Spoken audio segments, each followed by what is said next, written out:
Hi everyone. As you probably know, we're just in the middle of defining the internal regulations for the Decidim Association, and one key part of that is the technological governance of the project.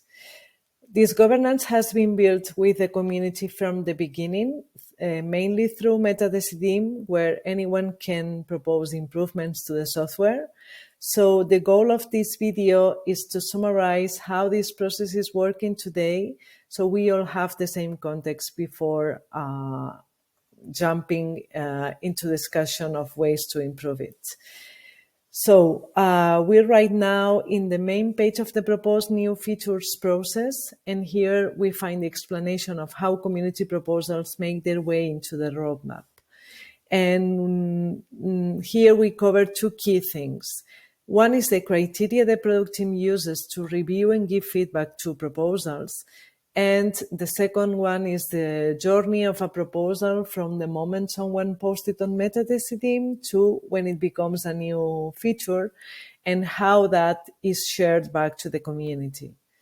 So here's a diagram that shows the whole process at a high level. But maybe one thing to keep in mind is that most of the roadmap is developed right now through public contracts, meaning external companies handle the coding while the product team coordinates the implementation cycle. So if we go back to the evaluation criteria, there are several aspects we consider when reviewing feature requests.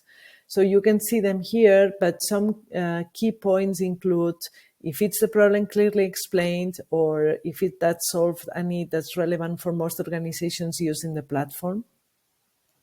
So with all that, right now there are 889 proposals and 60% have been accepted.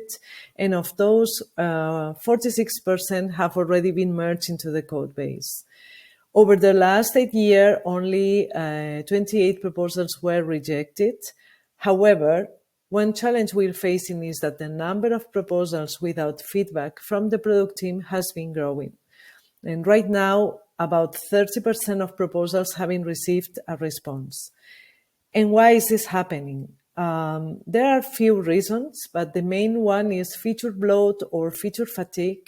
We've been explaining that lately, but our current priority is to reduce technical debt, evaluate which features actually work, and even deprecate those that don't, with the goal of having a more reliable and high-quality product.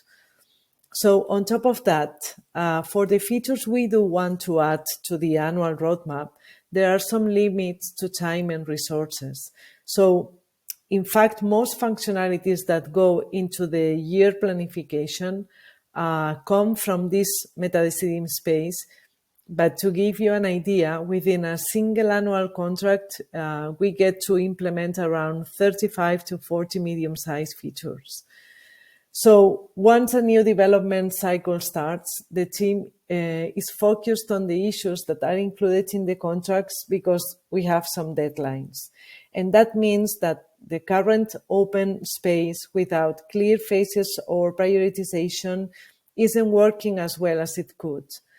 And maybe a more structured process with well-coordinated phases aligned with the contracting cycles would make discussions around feature prioritization much more effective. So that's how things are right now, but this is something we can improve. So now I invite you to check the proposal and jump into the discussion. Thank you everyone for your attention.